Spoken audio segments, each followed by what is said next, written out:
Rarely has mankind hesitated. It is time. Tasker. Solo variety Down to earth. show. Tasker. Solo variety Down to earth. show. Tasker. Solo variety Down to earth. show. It's time for the Professor Tasker Show. Greetings, ladies, gentlemen, government agents, sleeper agents who might accidentally be activated by this episode, and anybody who might be listening. This is Close Encounters of the Podcast Kind. I am your host, Tasker, and I'm the only host today. Nick is gone off to celebrate his birthday, so I am once again taking over for a solo episode. Now, usually with this break in format, we're going to skip horoscopes, all the formalities, and we're going to jump right into it. But just a little bit of an update on the status of this recording. It is now 2:50 in the morning. I'm on a huge crunch this week, and this is literally the only time I have found to be able to record this. So this episode might be a disaster, but it actually might be the perfect episode to be a disaster, because today we're going to talk about the concept of hyperreality, which at almost 3 in the morning is a very confusing subject to talk about. But you know what? We're going to give it a go. I'm doing my best here. I got my whiskey right here to help loosen the mood a little bit. Let me take a quick sip. Well, that's nice. I'm just making the smacking noises so I don't have to cut this. But yeah, let's get into the episode. Let's see what happens. And let's hope for the best. Maybe we can learn something. Maybe we could get a little terrified. Maybe not. Who knows?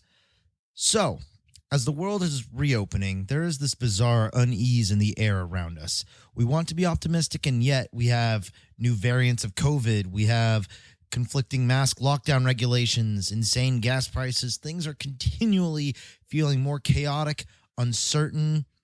Reality just feels so unreal, so absurd, and so ridiculous. Our confidence in our government is breaking. There could never possibly be a better time to discuss the concept of hyperreality. So, to begin, yes, there will be a little bit of some the Matrix, the movie stuff to discuss. Except it's not going to be as literal, because the Matrix implies that a simulation in which we're being forced to be in, a simulation that we cannot control. Hyperreality, in a way, we can control, sort of. It's more about how, I'll get into it a little bit more, but it's this idea of we create fake things that start to become so much more efficient and better and or just well-liked than the original, that the original no longer matters, and we now can surround ourselves in a manufactured, we're basically bending reality so much that the original rules don't even matter anymore, and we can sort of manufacture the way things we want it to our convenience, to ourselves as humans. If that didn't make any sense at all, I'm literally going to spend the entire episode trying to have that make sense. So first, let's go back to the Matrix for a second. Let's think about the Matrix. Obviously, like I said, that's a virtual reality. That's something... it's a forced virtual reality. It's more of a virtual prison, if we're being more literal with that. Versus, on the other hand, there's the character named Cypher, who makes a decision to who betrays his buddies to get replugged into the Matrix to live a fake life of luxury. In a way, that can be described as a sort of hyper reality, especially with the fact that he made the choice of choosing because, he's not being forced into it. It's not a prison to him. He still has his, he still controls his intake of information, but he's making the choice of using a constructed world because he just likes it better. Technically, that could be considered hyperreality. So before I get even more deeper into this, let me first preface by saying that I am in no way qualified to speak on this subject at all. I've never studied sociology, psychology. I took philosophy 101. That's just about it. just your regular, average, humble American podcaster with a bachelor's of fine arts and some free time, curiosity, and as of right now, a little bit of sleep deprivation. So that being noted, let's try to dive into some more of the nitty gritty of this instead of just the rambles. Let's try to get something a little bit more academic, I guess you could say. So, like any pursuer of knowledge, we're best to start off with a simple definition. So now Webster Dictionary defines hyperreality as the state of being hyperreal. Yeah, real fucking helpful, right? I tried a different dictionary, the Collins Dictionary, which defined hyperreality as, quote, an image or simulation or an aggregate of images and simulations that either distorts the reality it purports to depict or does not, in fact, depict anything with a real existence at all, but which nonetheless comes to constitute reality. Yeah, it's not super easy defining this, as I came to find.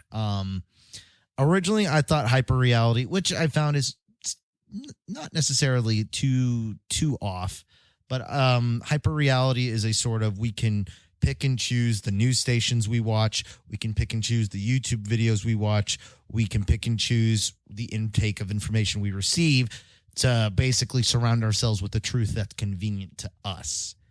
And although that is definitely part of it, that doesn't constitute the entire concept of hyperreality. So it goes a lot deeper than that, as I so found. I think that is a good simplified way of looking at it. And that was really the inspiration of this episode, was because, we live in this weird era where, we were all stuck inside our houses for like a year and a half. And now it seems to be not getting much better. And this weird perception of like, well, and here's the twist is I thought actually being stuck at home during COVID would make hyperreality stronger than ever. But actually, it did kind of the opposite. I don't know if I'm getting too ahead of myself here, but you know what? Fuck it. It's almost 3 a.m. As I said before. It's actually 2:56. So you know what? We're doing it live. Damn it. Lost my train of thought there. Hyperreality. Right. COVID. You're right, guys. You are right. With COVID, actually, the shock and the trauma, you could even say, of everything going on, in fact, shook us out of hyperreality for a bit. The fact we just kind of, more than being stuck at home, made us realize more than ever that we're living through an impression of the human experience. And I think that's really the big point here, is defining the human experience and the human spirit, and that it's not that it's dead.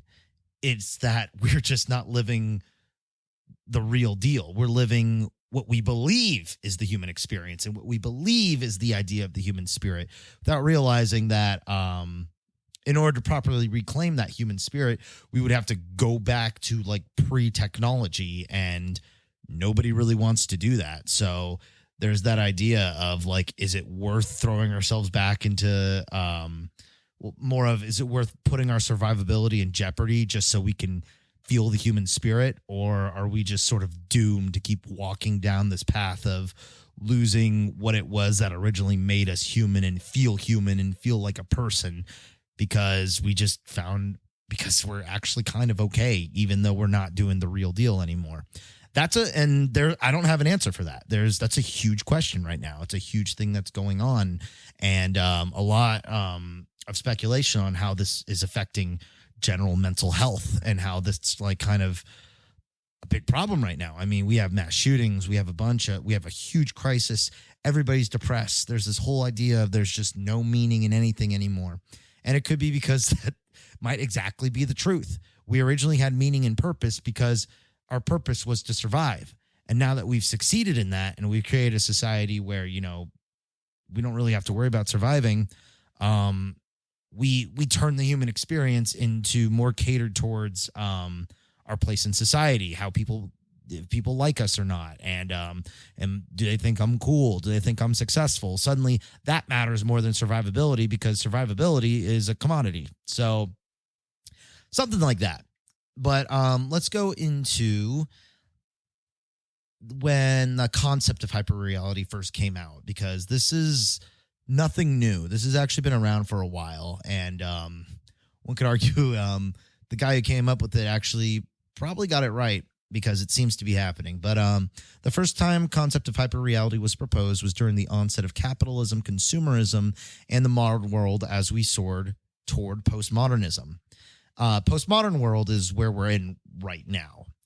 It comes right after the modern era, which that was, the Enlightenment period. We have the scientific method, like people are starting to discover things. We're inventing things. The idea of like mass production is just starting to become a thing. And like, we're building cars and shit. And basically the way I think I digest it best is it was the time when science and technology had begun to automate and improve the human experience. Whereas the postmodern world is the human experience became technology. We're no longer, and that's, I guess, where kind of hyper reality kicks in of like, we're not doing things based off of like what we actually, originally needed. We're just doing it based on the thing that's based on. Like I said, this is a very deep rabbit hole. If it doesn't make sense, just keep listening. I have a lot of examples in here that hopefully I don't gloss over too much that hopefully can explain this a little bit better.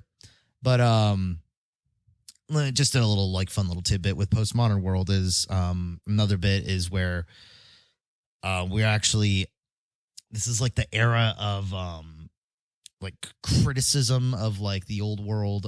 There's a better word for skepticism is the word I was thinking of. On top of that, nihilism of basically like, since we are half of the point of postmodernism and in a way creating a stronger hyper reality around us, we are just there's just really no meaning at all. And that sort of becomes like a postmodern way of thinking. There's no point to anything. Everything we've done was a construct to survive or to get by or to control people in an era where warfare was rampant, where our survivability wasn't guaranteed. But now that that's not a thing, there's just really the only point we have is just to wake up because we should wake up. Like, kind of creepy. So the word hyperreality was first coined by French sociologist Jean Baudrillard, in his 1981 treatise Simulacra and Simulation, where hyperreality is defined as the inability of consciousness to disguise reality from a simulation of reality. Now, this follows the idea that all reality and meaning have basically been replaced with symbols and signs, and that the human experience is now a simulation of reality. Kind of like I was talking about earlier, the human experience just was because we were a part of the natural world. It just was. But as we automated and, made things easier for ourselves, all of that, that original thing that made the human experience, which doesn't go away because we are still the human creature. We replaced it with something like it, but that more fits into this world where we don't have to, fight for our survivability. And the problem here is that we sacrificed, our meaning in order to just, have a more cozy existence. A lot of this is with the postmodern world is like, it's like that value system was quite literally made up. It's fake. None of it really matters because we did it to sort of distance ourselves from that natural world we first came from. Better way to describe it is, if you really think about it, any of the real like major life skills that you can learn from growing up in this modern world are pretty fucking useless in any other era beforehand. I mean, back in the day, you learn how to like clean a chicken, or you learn how to, garden, or not farm is better. But I mean, like fucking micromanaging, learning how to start a small business from the ground up through understanding corporate loopholes. 400 years ago, none of that. I mean, in a way, some of that can carry over, but like a lot of it kind of doesn't. Like one example that really struck me was I think it was the Onion article where it said like man who, if he was born in an ancient time, would have been like a legendary warrior, asks like, if you need help at Best Buy, because our purpose in back then was warfare, survivability, conquering, and all that stuff. But since that's no longer a thing, somebody who might have had their meaning in life to become a warrior no longer have it because that's not a value that's important anymore. It's not. We've sort of took that realistic value of in terms of the natural world and tossed it over our shoulder because we're like, well, no, because we don't. We want to kind of deviate from killing people because we don't have to fight. We don't have to. The entire world is populated now. The borders are pretty clear. Nobody's really disputing shit as well. Okay, there's some places that are disputing things quite badly, but you see what I mean, though. It's like, things weren't as unstable. And now these people who are literally bred to be warriors, or these people that were bred to be, these certain that served a realistic purpose, no longer can serve that purpose. And their lives have now inherently become meaningless. But in that meaninglessness, we've created a fake meaning to keep going because at our core, we do want to survive and keep moving. And that fake meaning in meaninglessness is hyperreality in a weird way. It's a fake reality that's become more real than actual reality, because real reality is the warrior should be a warrior. The warrior should fight and the warrior should conquer. But that reality is old news. Hyperreality is, yeah, you're a warrior, so you should open up a gym, or you should be a personal trainer, or you're just meant for manual labor, which is also not as celebrated as it would be back then. And you can see where it's sort of the problem with like hyperreality in the modern world is a disconnect. And it's this sort of, griping with the fact that not only is my purpose not even that. People don't even know their purpose anymore unless you have a really strong knowledge of your family history. This purpose is almost getting lost entirely. And I think that's the fucking point of this whole deal is without purpose, we're just kind of trucking along and buying anime and playing video games and filling the void until we die, basically. So another way to think of this is our purpose is to just continue our simulation of perceived meaning and human spirit. That's our new purpose. Continue the simulation, continue the hyperreality, continue this idea that even though we're doing everything unnaturally and we're no longer doing the real deal, it'll be fine. Here, have a burger.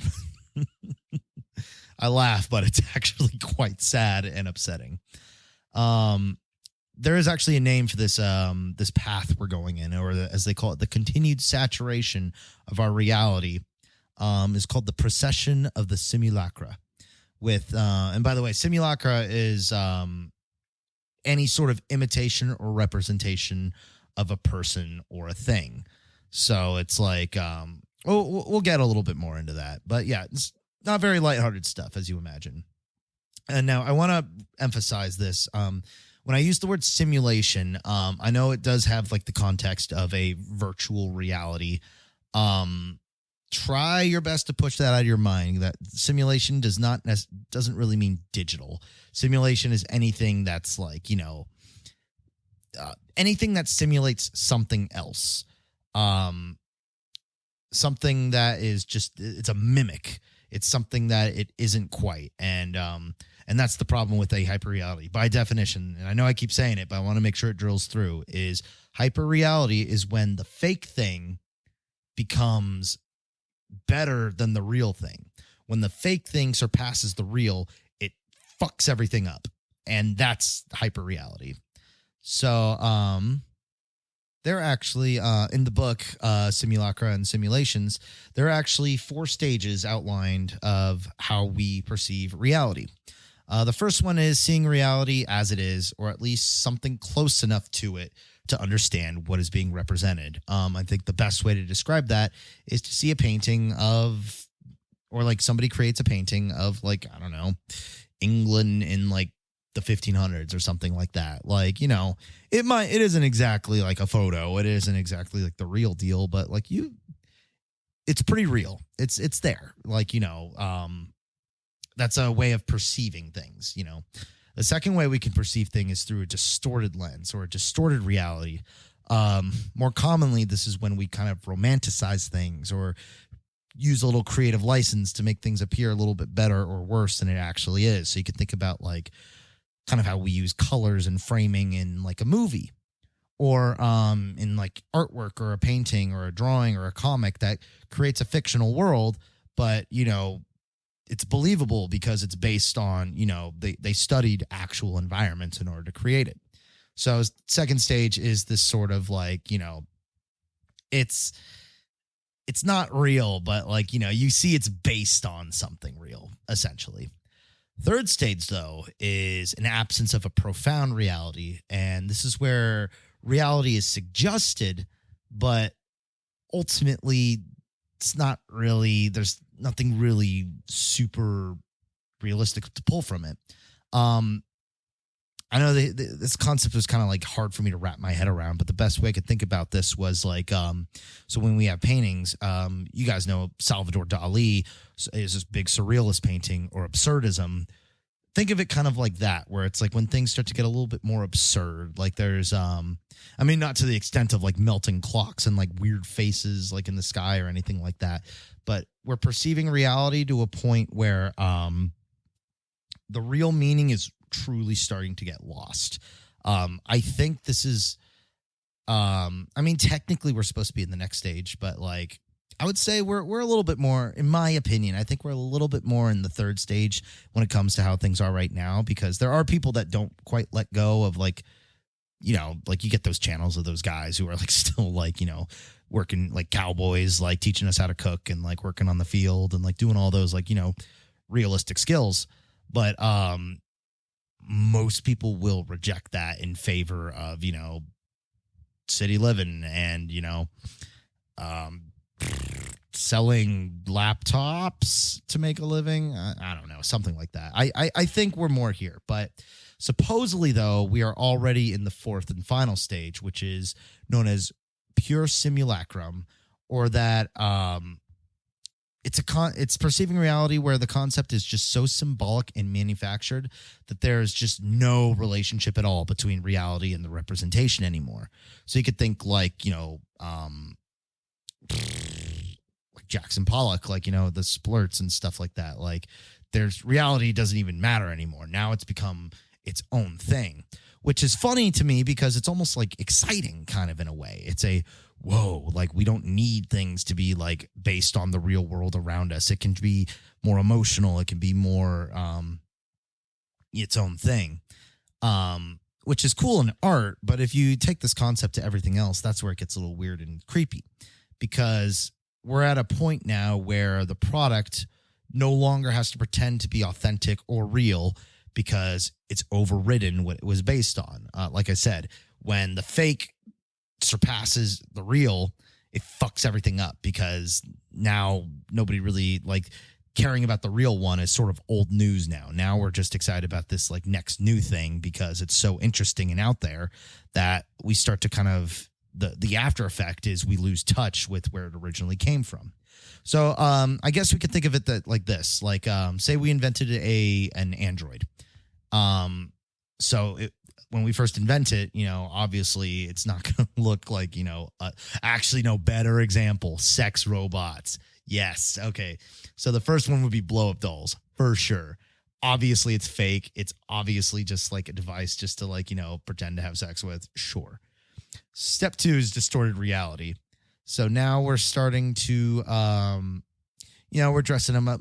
We're not quite at like the hyper realistic, and that's funny, actually a funny point. Hyper realistic and like a hyper reality and hyper realism are actually quite different. Hyper reality, of course, is this really complicated subject, whereas hyper realism is this funny enough compared to like Uncanny Valley, where it's this idea of it's actually so close to the real deal you almost second guess it.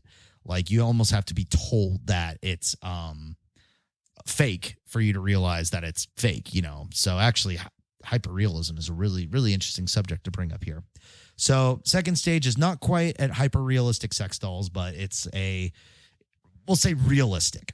It looks pretty real. You definitely know it's fake. Not quite at Uncanny Valley yet, but it's it's better than those like shitty ones that are just look like pool balloons with like the circle mouths and stuff like that.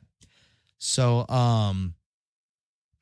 third, the absence of profound reality. So reality is suggested, but really is only just there for show. I think that's where we're at right now in terms of sex dolls, is hyper realistic. Like they look like the real deal. They look like people. The only thing that's keeping it from becoming the fourth and final stage is obviously the emotional and the humanistic spirit connection when it comes to having sex with another human. If they can somehow create a sex robot that is just better in every way to actual like intercourse and intrahuman connection, that's actually a really scary thought to think about. And that's the point where hyper reality could destroy us, because if sex robots or sex dolls had reached a point of pure hyper reality, we might be in trouble, because then having sex to create children that's the only of course, obviously making children would be the one thing but what if the sex robots could make children too? Then what's the fucking point? It's chaos. So, oh man, there was a Rick and Morty episode kind of about that, where it's this planet where all the women have just created sex robots to do all the reproducing. And they just send them down to the male population. That's how they keep their species going. But they just, live separate lives. In terms of, as it shows, of course, obviously opinions vary. It's a fictional subject and a fictional TV show. But you can think of it as, it doesn't mean the collapse of society, but it is now, if humankind reached that point where men and women just decided to just live separately and sex robots was just what we used and that's all we needed and we no longer had sex anymore. Yeah, we could still survive without society collapsing, but we're living in an imitation of the way we used to be. That is hyper reality. And I think that's probably, I didn't even write that in the outline, and that's probably the best explanation I have of hyper reality is sex robots that can reproduce for us, and it's just are so much better than the real deal that we just don't do the real deal anymore. And in a way, though, we've kind of lost something really inherently authentic to us as humans. And that loss of authenticity, the question of whether that's good or bad is the real question of hyper reality, is do we need that authenticity? And I think we do, because as it's shown in today, depression's all-time high and we don't really know why. And I think a lot of it too is just because we're moving beyond what we were originally built to do, and it bums us out. Kind of weird. And like I said, I'm kind of still figuring this out as I go. This is quite a crazy idea. But anyways, back to the book and the terms and stuff. The simulacra, that idea can be further described by a quote, by saying the simulacrum is never that which conceals the truth. It is the truth which conceals that there is none. Because, with sex robots taking care of anything, sex doesn't mean anything anymore. It's not a interconnection between people. There's no truth to it. There's no reality to it anymore. It's and that's the point of the hyperrealism sex robot is, it doesn't conceal the truth at all. Actually, it is a truth that is concealing the fact that we no longer have a truth and meaning anymore. If that made sense, you'd probably be a little bummed out. Okay. In terms of the simulacra or simulated object, it actually has 3 degrees of itself. Number 1 is known as the first order, and this is where an object is clearly artificial and a placeholder to the original. So kind of a dumb example, but a good one, I think, is the weighted sack that Indiana Jones used to swap out the idol in Raiders of the Lost Ark. It's the same weight. It's an imitation, quite literally a placeholder. And it didn't work. That's why it's kind of a dumb example, but that's kind of it. It's just when it's a simulated object. And if we think of it like that, it makes sense. that the object, that the sack, is a simulated idol that Indiana Jones was swapping out. So that's the first order of something where it's very clearly a mimic. Second degree of the simulacra, or the second order, is where the object is now closer to being a faithful copy of the original. So that's like if Indy swapped out the idol with a idol that, they made to look similar to it, but not obviously nothing close to the original, probably not nearly made of the same material, because if you could make it of the same material, why would he steal it? There's no point. You'd need something close to the original.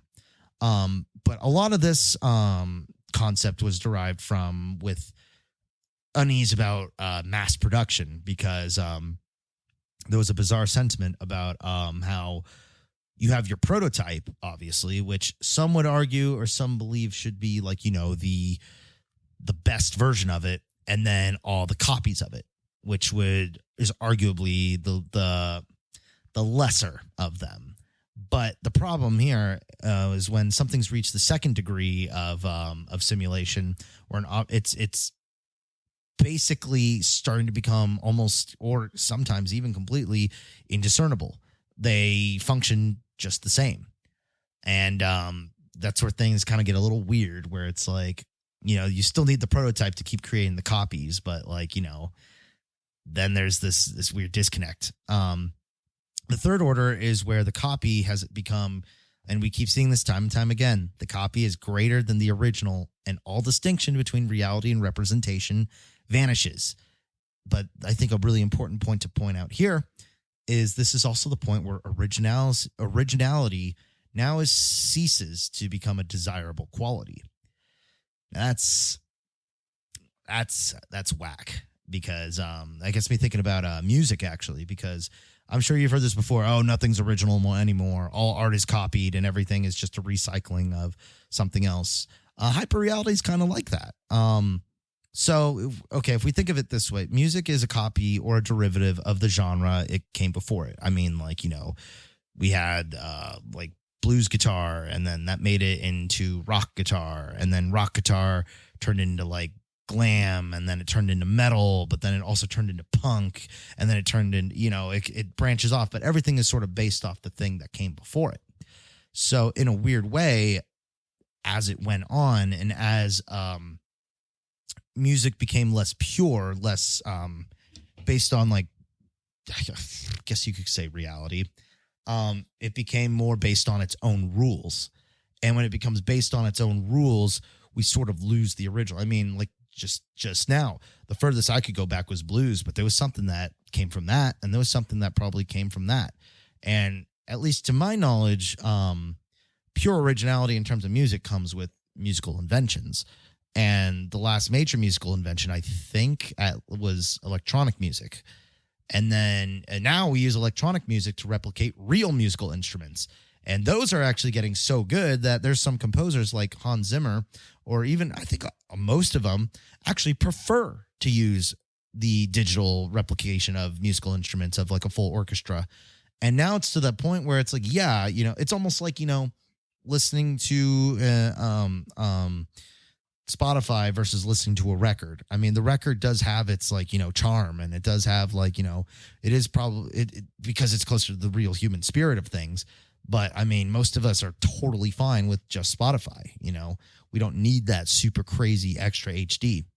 And I think the idea here is that, like I said, I mean, I haven't listened enough to know if digital orchestra sounds better than original, but I could say I can't really tell the difference. And that's when shit starts to get fucked, because now music composing is changing. Now you only need one guy and a computer, and the whole spirit of, collaboration is sort of lost. And you can still do it, and there's still people hanging on to it. But I guess the fear with hyperreality is that the more we keep moving forward, the more we will eventually lose it completely, because it's just, we have an easier way of doing it. Unless, of course, all technology just ceased to exist, then I'm sure we'd rediscover it, because we had to regress. So it seems like almost really the only way to break the hyperreality is we have to regress.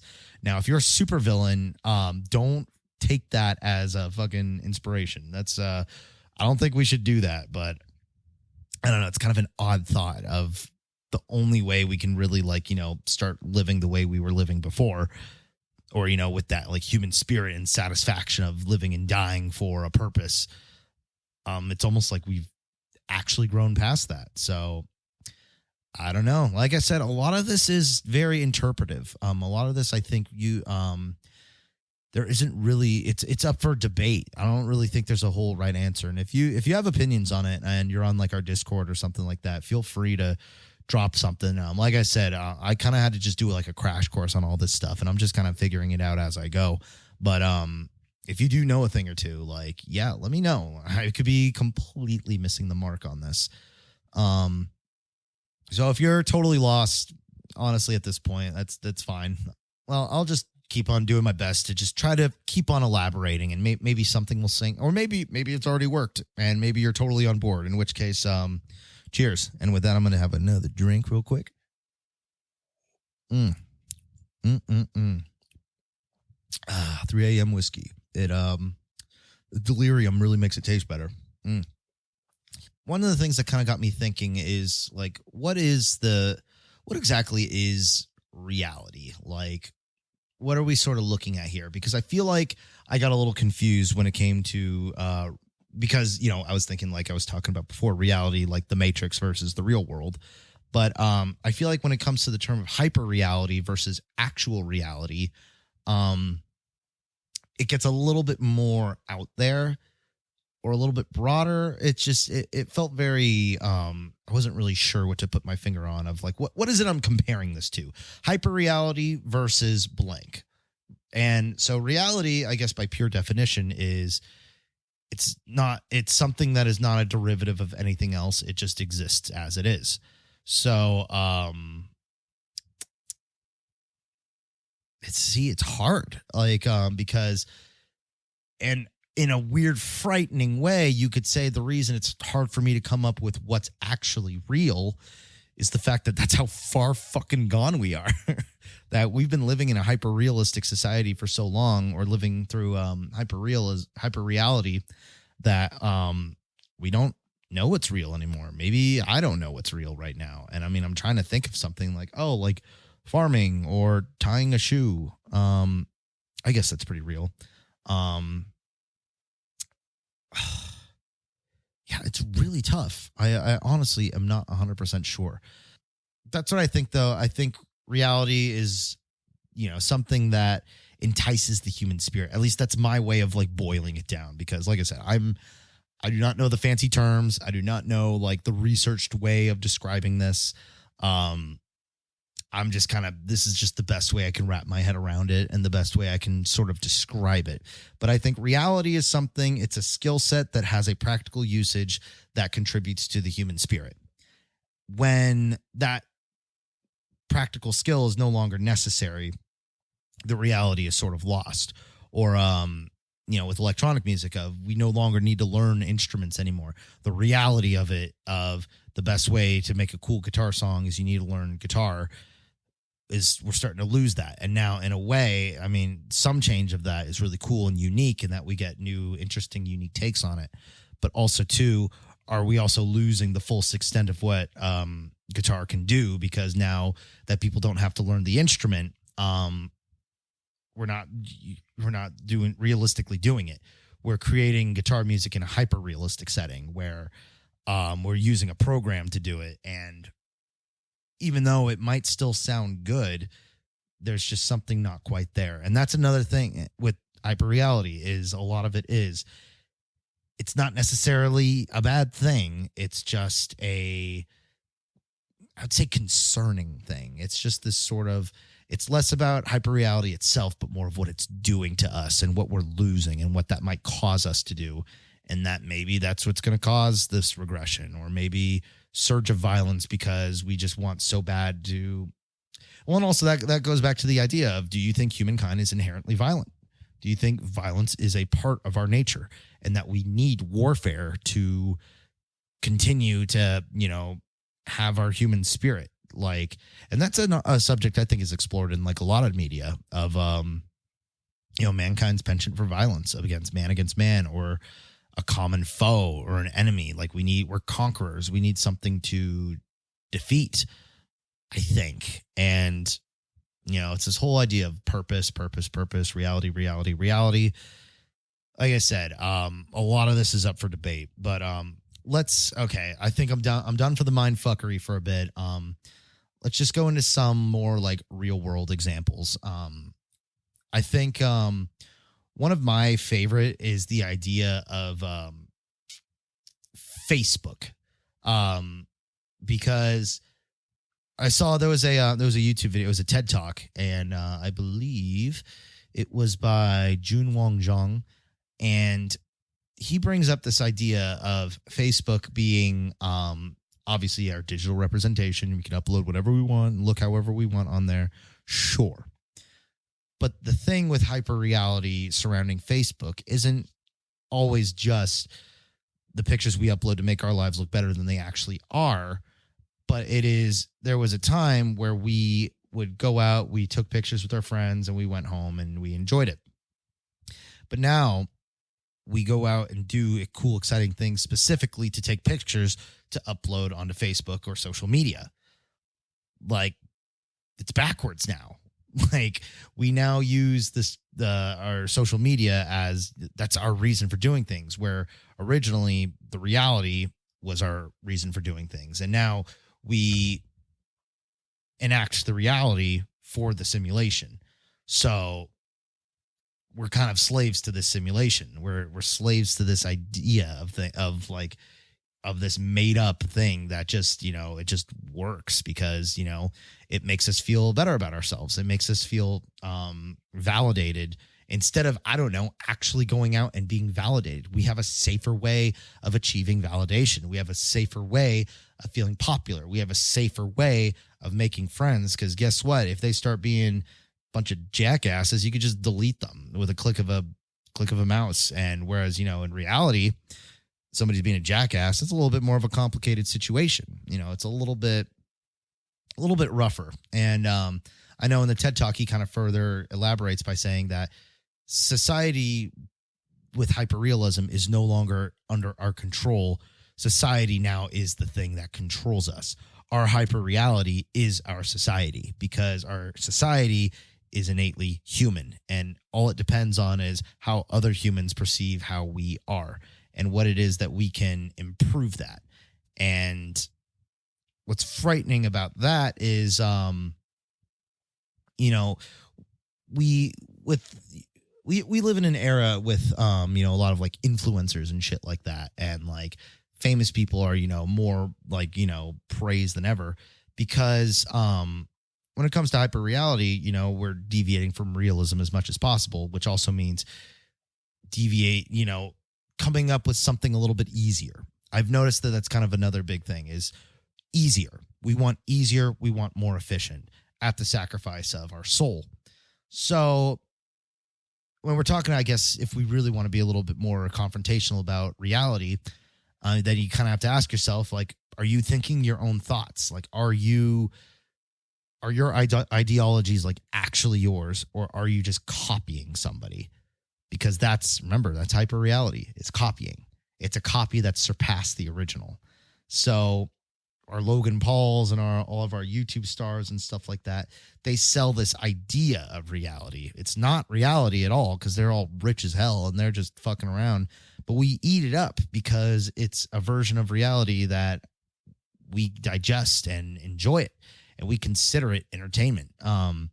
I think Bo Burnham was really onto this shit with Inside and just like interviews in general. Like there's this one song, That Funny Feeling, which I think really nails this idea with like hyperreality of like everything is so contradictory and like out of place, and like we've kind of already signed our own death warrant. We're already on the way to like basically spiritual destruction. And how it's what was it? One of my favorite lines from it was celebrate the revolution but half off at the Gap, or like Bugle's take on race and shit, where it's just like suddenly companies that don't mean fucking anything, we're suddenly valuing their opinions, because that, pushes the simulation, because it pushes the idea that these corporations are people that care about us, and we buy our products because they care about us, and they're giving us the best because they care. And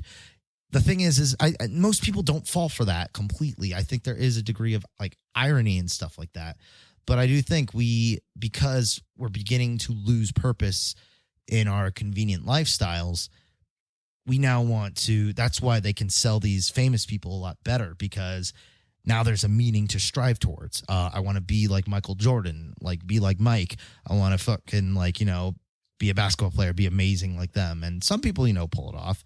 But what about the millions who don't? The millions that were not naturally built to realistically be that. You feed us into the simulation. I will talk about fucking art school on this one. I think art school is one big fucking hyper reality of the only real way to get your money's worth out of it is to actually be already a working pro artist, because they say, oh no, it'll be great. We'll teach you how to do art. We'll teach you how to be amazing. We'll teach you how to get into the industry, and you're going to kill it, and it's going to be awesome. But in my opinion, the reality of it is that if you're not already at a working professional level, nobody wants to talk to you, and nobody really takes you seriously except everybody else at your level. And in a weird way, you just network with people who don't know how to network, or who aren't quote unquote meant to do this. And so they sucker you into it and take your money, because they get you caught up in something that you weren't realistically meant to pull off. Obviously I'm getting extremely obviously I'm hitting, this is obviously personal, but I just, it's not that I'm bad at what I do. It's just, I wasn't meant to do it. It wasn't my bag, but they sold it to me like it could be, though. If you work hard enough, you could make your way up. You could be the next big thing. And I bought that shit hook, line, and sinker, because that's kind of the basis of why hyperreality works. Is we'd rather take this fake world where, all we got to do is show up to the classroom and everything's going to work out great.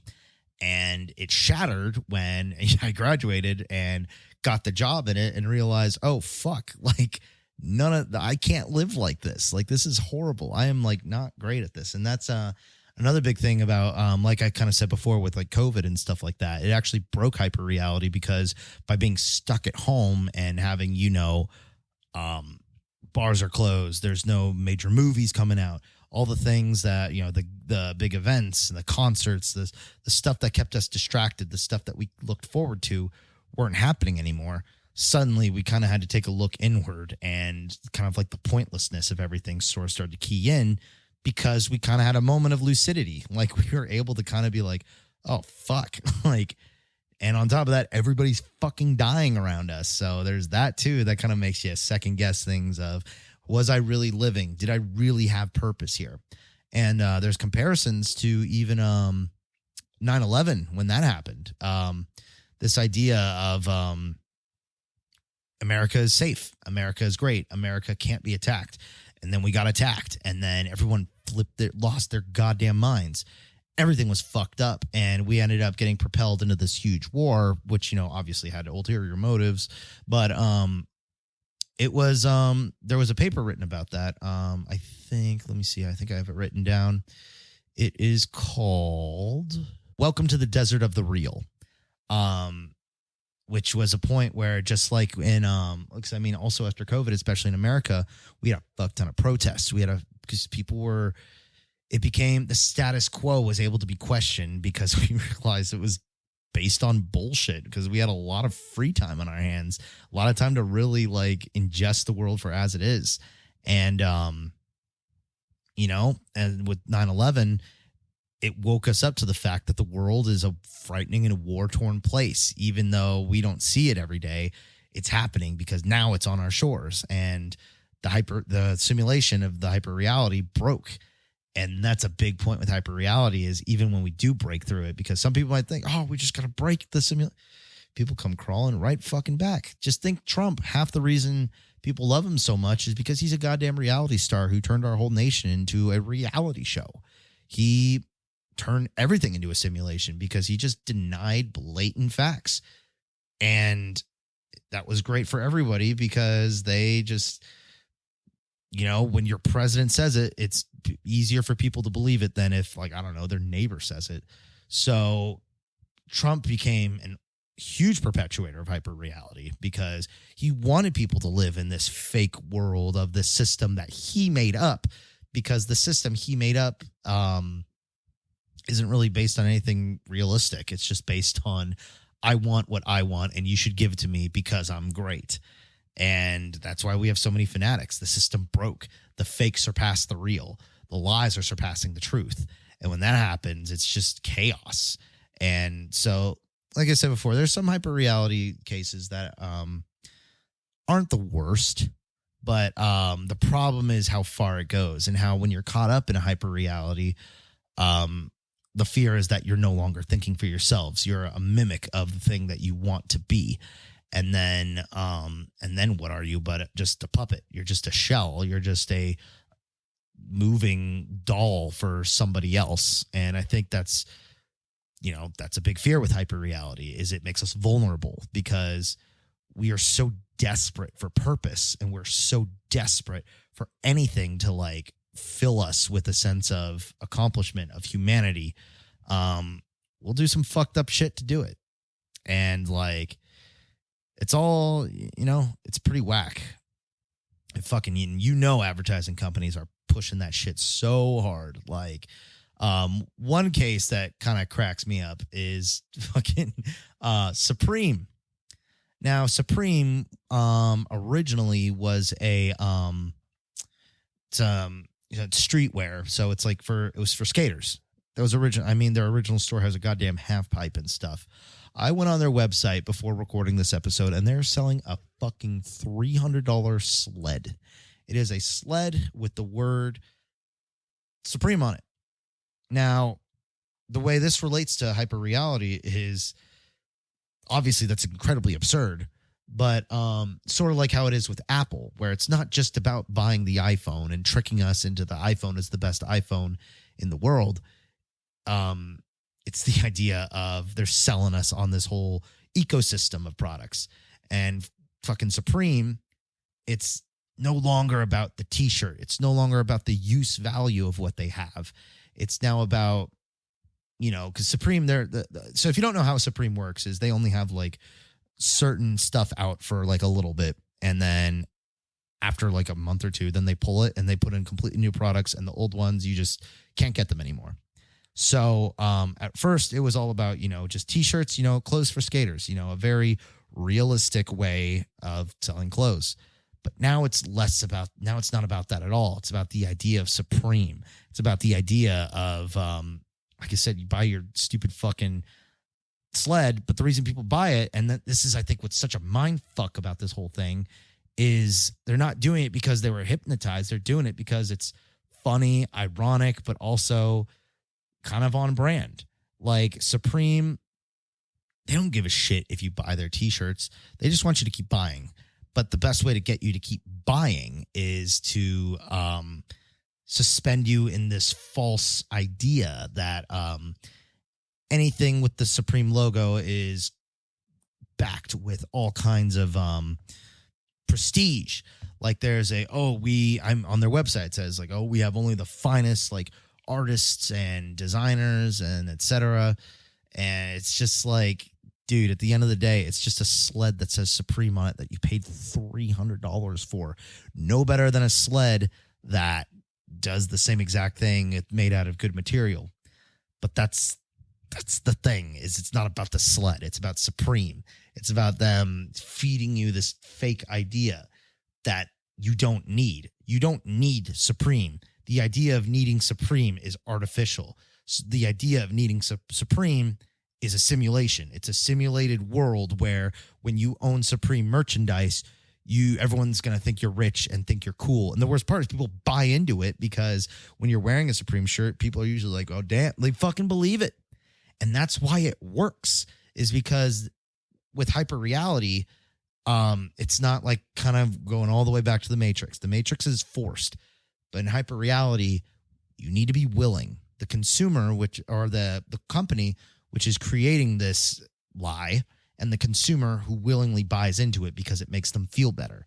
And they create their ecosystem that is a hyper reality in advertising, which is fucking whack. It is just absolutely fucking whack. Especially compared to like, because back in the day when brands were first becoming a thing, like Levi Strauss with jeans, that was the first time they were ever invented. And the reason they were super popular was because they just fucking were cheap and they worked really well and they were durable. And that's why people loved it. Now everyone buys fucking Supreme, not because it's great, but because they believe in this story, or like, they bought it ironically for the joke or some other, it's made up. All that shit's made up. Irony and buying things for irony, that has not been a thing since this recent, like, past, like, 20 years. Who the fuck buys things ironically? We do. And that's the big change. And that's the difference. And that's why hyperreality is such a creepy idea of where it's taking us and what it might become. Is it's just this, like, we're just starting to do really weird shit that doesn't really do much for us. And I mean, there are still things that we do that, like, we need to get a job or have a family or settle down. So, there's parts of us that, having us be in a complete simulation 100%, like, that's just pretty fucking hard to pull off. But like, there's just parts and more of our society is becoming more of this, like,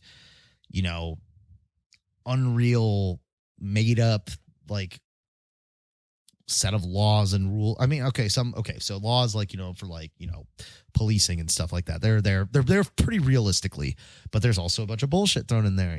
It's kind of everywhere. It's it's really rough.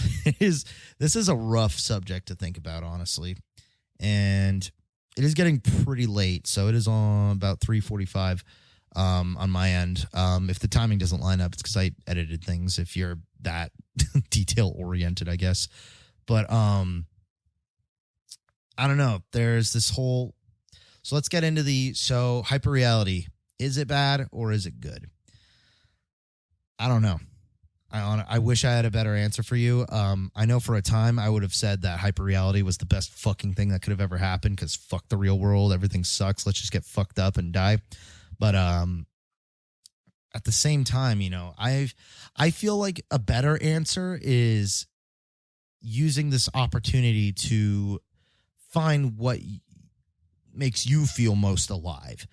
Look through and that's going to take some hard searching, because that's the thing about hyperreality is nobody's just going to fucking look in the mirror and be like, oh, God damn, my metaphysics are kind of off. Like, damn, I fucking really feel like I'm not objectively achieving things that realistically enlighten my human spirit. Nobody fucking thinks that. That's why hyperreality works, because most people don't want to dive that deep into their subconscious or their mental or whatever. So I think instead of trying to book learn everybody into being the best person they can be, I think you should figure out what the best person you can be. But I think also, too, with the fact of hyperreality and the fact that, we tend to lean towards becoming something that doesn't exist, really do some thinking about what exists and what is tangible and how you can achieve it. Because, yes, I get it. It's fucking easier to buy a, gold chain and a Supreme t-shirt and $400 pants and showing up to the party and everyone's gonna be like, whoa, and there's your like endorphin rush and now you feel like the coolest guy on campus. But like, sure, and you can do that, and I'm not saying that that's like, you're part of the fucking tread into the hyperreal hell or whatever, but like, I'll say it like this: be careful where you hang. I'll say it like this: be careful where you hang your self-esteem. If you hang it on something fake, if you bet it all on trying to be like Jay-Z, like, and you don't end up like Jay-Z, you're gonna get burned. You got to find meaning, and I mean really find meaning, and it's really hard to do that because nobody wants you to. And remember that. Nobody wants you to break free from hyperreality. They want you to keep living in it because then they don't have to discover what it is that they're truly missing in life. And sometimes it can be a little bit of a lonely journey, but it doesn't have to be. some of us get pulled right back into it, and I can't even say that I'm perfect about it. I mean, shit, I love my animation stuff that I can just lose myself in this like fake world where I can pretend like I'm the one who made the show and like it's like great or something like that, or whatever sort of fantasy, because fantasy and hyper reality, it's like basically you can almost think of reality plus fantasy plus efficiency is sort of like hyper reality. But I don't know. It's pretty hard to say. Well, guys, I think I did the best I could. I guess one last point I wanted to make out really quick was Twitch. I think that's a pretty dang hyper realistic take on or hyper reality take on being a part of a community, because you get really emotionally invested in people that don't fucking give a shit about you, but you're still part of their network. And when we lived in Corona times, when that sort of became more fun to you than actually hanging out with friends, the simulation surpassed the reality. Hyper reality. There you go. So in a way, I think that's why Twitch is so popular, and that's why people are so ride or die for some of these people, because when your favorite streamer stops doing the thing that made you a fan of them in the first place, you feel like your community's just betrayed you, which is not fucking real. None of that shit matters. Like a couple hundred years ago, people would be like, what the fuck are you on about? Even previous generations, sometimes they still have a hard time understanding why we get like attached to like video games and how we get like emotional about them and stuff like that, or stories, because they had a deeper dose of reality. And we're in a really unique transition period where hyper reality is new. Like this is like, I mean, yeah, it's been around for a while, but this is a developing concept. This is something we're just sort of now like really starting to sink our teeth into and really starting to see the results of it. It's hard to say. We're just kind of going through an in progress thing. But anyways, like I said, I think this is about as much as I can do. I am fucking exhausted. But thank you for listening. Again, I know, short episode. But it was fun to look into this. It was fun to do the research on it. It kind of was like hell and a half on my brain, but I did the best I could. I hope it was just fun, Oh fuck, I forgot to bring up Disneyland, but totally like the same deal. Disneyland is like, it's a fake world that's like so good it makes even if the Disneyland is this great, maybe the real world isn't so bad either. And nope, hyper reality, it's fake. It leads you to believe this fake set of it's not even based on reality. It's this weird idea of what reality kind of is. That's hyper reality. And I guess I should throw this one in, but like they say, supposedly, what's his face? Baudrillard, originally, he said the best story or allegory for hyperreality was a story where it was these people who made basically a exact like mile to mile map. So the map was so perfect to the land, it basically was a giant like map that covered the land. But then since it covered the land, and it was so accurate, people ended up using the map instead of the actual land itself. And that's where the simulation sort of takes over the real thing. Really simple. Might be too little too late. I'm not sure. But yeah, I've been talking for way too long. I need to get this going. Like I said, it's kind of a weird week. Nick had his birthday coming up. I'm going to be out of town, so I kind of had to do a rush job on this. So if it doesn't feel super actualized, that's why. But I think we brought up enough information to scratch our heads a bit. Who knows, maybe we'll revisit this, but anyways, Count Chocula episode still in the works. Yeah, not really a whole lot of updates on that front. If you're listening on iTunes, you could 5-star rate and review. That would help a ton. Spotify, you could click follow. We have new episodes every single Wednesday. Our Instagram is at CEOTPK. Our YouTube is Close Encounters of the Podcast Kind. Our Twitter is at CEOTPK1. Our Facebook, Close Encounters of the Podcast Kind. You can email us at ceotpk1@gmail.com. You could join our Discord at discord.gg/lowercase b, number 6, capital C, capital T, number 5, capital M, capital X. Or you can donate our coffee, ko-fi.com/CEOTPK. All these links are on our Facebook, facebook.com/CEOTPK. It's just a lot easier to go that way. If you don't have a Facebook, well, I can't force you to do what you don't want to do. You do what makes you feel great. Great talking with all you guys. It's always fun to do these episodes, nice and intimate and cozy. And yeah, Nick will be back next week for who knows what the fuck we're gonna do. But till then, hope you guys have a good rest of week, morning, whatever you got going on, and hopefully I'll come back a lot better rested. So long.